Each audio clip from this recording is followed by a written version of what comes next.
आज हम new India cooperative bank घोटाले की तह तक जाएंगे। हमारे पास इस पर एक काफी विस्तृत रिपोर्ट है, तो चलिए देखते हैं इसमें क्या खास है। ये बैंक मतलब 1967 में शुरू हुआ था। महाराष्ट्र और गुजरात में करीब 30 शाखाएं थीं और लगभग 1,30,000 जमाकर्ता थे। मार्च 2024 तक का ये आंकड़ा है। लेकिन फिर अचानक से एक बहुत बड़ा मतलब 122 करोड़ का घोटाला सामने आ गया। और सबसे हैरान करने वाली बात तो ये है, मतलब सोचने वाली बात है ना, कि 122 करोड़ रुपए उस तिजोरी से कैसे गायब हो सकते हैं जिसकी कुल क्षमता ही बताया जाता है सिर्फ 10 या 12 करोड़ थी। ये गणित ही समझ नहीं आता। चलिए इसी गुत्थी को सुलझाने की कोशिश करते हैं। तो कहानी शुरू हुई फरवरी 2025 में। हुआ यूं कि आरबीआई यानी रिजर्व बैंक ऑफ इंडिया की एक टीम रूटीन जांच के लिए बैंक की प्रभादेवी शाखा पहुंची। और वहां क्या मिला? कागजों पर तो दिख रहा था कि तिजोरी में 122 करोड़ होने चाहिए, लेकिन जब तिजोरी खोली गई तो उसमें निकले सिर्फ 60 लाख, जबकि जैसा हमने कहा तिजोरी की क्षमता ही 10-12 करोड़ से ज्यादा नहीं थी। ये तो मतलब सीधे सीधे गड़बड़ी थी। बिल्कुल। और जैसे ही आरबीआई को ये भारी गड़बड़ी पता चली, उन्होंने फौरन एक्शन लिया। मतलब कोई देरी नहीं की। सबसे पहले तो बैंक पर हर तरह के लेन देन पर रोक लगा दी गई। पैसा निकालना और नए लोन देने सब पर पाबंदी लग गई और बैंक को चलाने के लिए एक एडमिनिस्ट्रेटर भी नियुक्त कर दिया गया। जमाकर्ताओं के लिए थोड़ी राहत की बात यह थी कि 5 लाख रुपए तक की जो जमा राशि थी वो डीआईजीसी बीमा के तहत सुरक्षित थी। तो इससे करीब 90% जमाकर्ता कवर हो गए। बाद में कुछ जरूरी खर्चों के लिए 25,000 रुपए निकालने की इजाजत भी दी गई थी। अच्छा, तो आरबीआई ने तो अपना काम किया फौरन, लेकिन फिर जांच एजेंसियों ने शिकंजा कसना शुरू किया होगा। कौन कौन लोग इसमें शामिल पाए गए? गिरफ्तारियां हुई? हाँ बिल्कुल, गिरफ्तारियों का एक दौर सा चला। सबसे पहले तो बैंक के पूर्व जनरल मैनेजर हितेश मेहता पकड़े गए। उन पर आरोप है कि 2019 से 2025 के बीच उन्होंने ही ये 122 करोड़ रुपए धीरे धीरे करके तिजोरी से निकाले। फिर बिल्डर धर्मेश पौन गिरफ्तार हुए, जिन पर मेहता से काफी बड़ी रकम लेने का इल्जाम है। और बैंक के पूर्व सीईओ अभिमन्यु भुवन भी, उन पर लोन बांटने में धांधली और रिश्वतखोरी मतलब ऐसे आरोप हैं। हाँ, और भी लोग हैं। वडोदरा से कपिल डेढ़िया पकड़े गए, जिनके खाते में घोटाले के करीब 12 करोड़ रुपए मिले थे। फिर अरुणाचलम मरुथुवर और उनके बेटे मनोहर, इन्होंने तो खुद ही सरेंडर किया था। इन पर करीब 30 करोड़ रुपए लेने का आरोप है। बाप रे, यानी कई लोग शामिल थे इस पूरे खेल में। और सुना है चार्जशीट भी काफी बड़ी है।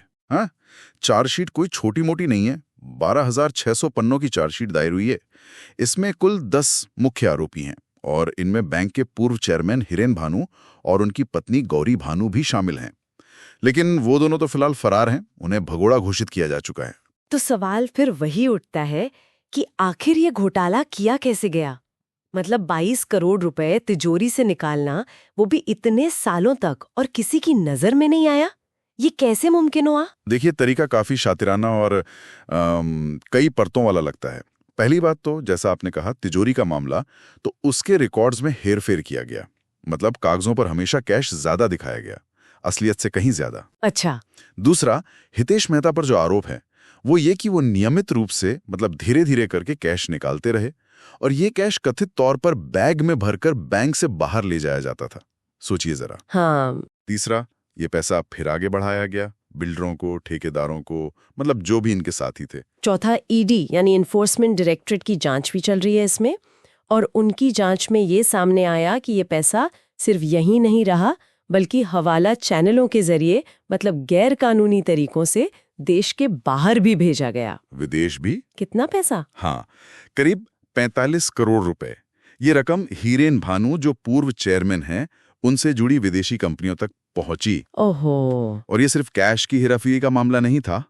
पूर्व सीईओ भुवन और बोर्ड पर यह भी आरोप है कि उन्होंने बड़े बड़े लोन बांटे, वो भी बिना पूरी सिक्योरिटी के। जैसे एक परसेप्ट ग्रुप को 77 करोड़ रुपए का लोन दिया गया और बाद में इन लोन्स को नियमों को ताक पर रखकर माफ करने या मतलब राइट ऑफ करने की कोशिश हुई। इसमें रिश्वतखोरी की बात भी सामने आई है। यानी लोन में भी गोलमाल, मिली भगत, रिकॉर्ड में हेरफेर, कैश की सीधी चोरी, खराब लोन बांटना, फिर उन्हें माफ करना, हवाला कनेक्शन और ऊपर से ऑडिटर्स की लापरवाही। ये तो पूरी तरह से सिस्टम का फेलियर लगता है।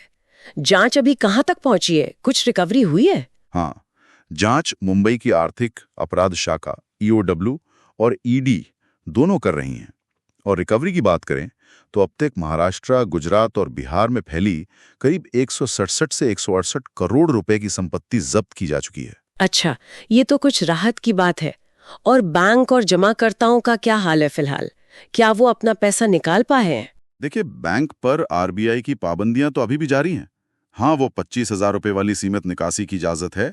जहां तक आरोपियों की बात है तो 10 मुख्य आरोपियों में से 8 गिरफ्तार हो चुके हैं। लेकिन जैसा मैंने पहले कहा, मुख्य साजिशकर्ता माने जा रहे पूर्व चेयरमैन हिरेन भानु और उनकी पत्नी गौरी, वो अब भी फरार हैं। कई आरोपियों की जमानत याचिकाएं भी खारिज हो चुकी हैं, जैसे कपिल डेडिया, मनोहर अरुणाचलम और पूर्व सीईओ भुआन की भी एक दूसरे एफआईआर में। ये दिखाता है कि मामला कितना गंभीर है। और वो 12,600 पन्नों की चार्जशीट, वो अपने आप में बहुत कुछ कहती है। बिल्कुल। इस पूरे मामले का असर सिर्फ इसी बैंक तक तो सीमित नहीं रहा होगा। सहकारी बैंकों पर लोगों का भरोसा तो पहले से ही, खासकर पीएमसी बैंक कांड के बाद, थोड़ा हिला हुआ था। आपने बिल्कुल सही कहा। इसका असर बहुत व्यापक है। इस घोटाले ने सहकारी बैंकों पर लोगों के भरोसे को और ज्यादा कमजोर किया है। इसने साफ तौर पर दिखाया है कि कैसे इन बैंकों में अंदरूनी कंट्रोल कितने लचर हो सकते हैं, कैसे अंदरूनी मिलीभगत से नियमों की धज्जियां उड़ाई जा सकती हैं और रेगुलेटरी कंप्लायंस कितना कमजोर हो सकता है। तो अब रेगुलेटर कुछ कर रहे हैं? हाँ, इसी वजह से अब रेगुलेटर यानी आरबीआई सहकारी बैंकों की ज्यादा सख्ती से निगरानी कर रहा है। जांच वगैरह बढ़ गई हैं और सरकार भी शायद जमा बीमा की जो सीमा है 5 लाख रुपए, उसे और आगे बढ़ाने पर विचार कर रही है। तो एक तरह से ये संकेत है कि अब सहकारी बैंकिंग सेक्टर में लापरवाही बर्दाश्त नहीं की जाएगी और निगरानी पहले से ज्यादा सख्त होगी। तो ये थी न्यू इंडिया कोऑपरेटिव बैंक घोटाले की पूरी कहानी। कैसे 122 करोड़ रुपए की एक बड़ी धोखाधड़ी हुई, जिसमें बैंक के ही लोग अंदर तक शामिल थे। कैसे आरबीआई ने तेजी दिखाई, जांच अभी भी जारी है, और कैसे इसका असर पूरे सहकारी बैंकिंग सेक्टर पर पड़ रहा है। हाँ, और ये मामला हमें सोचने पर भी मजबूर करता है। जब बैंक के अंदर बैठे लोग और कथित तौर पर ऑडिटर भी मिलकर इतने बड़े पैमाने पर गड़बड़ी कर सकते हैं, तो क्या सिर्फ जमा बीमा की रकम बढ़ा देना ही काफी होगा भविष्य में ऐसी चीजों को रोकने के लिए? या फिर सहकारी बैंकों में जो अक्सर आम आदमी और छोटे समुदायों की बैंकिंग जरूरतों को पूरा करते हैं, उनमें विश्वास दोबारा बनाने के लिए हमें कहीं ज्यादा गहरे, ज्यादा बुनियादी, मतलब सिस्टमिक बदलावों की जरूरत है? ये एक बड़ा सवाल है।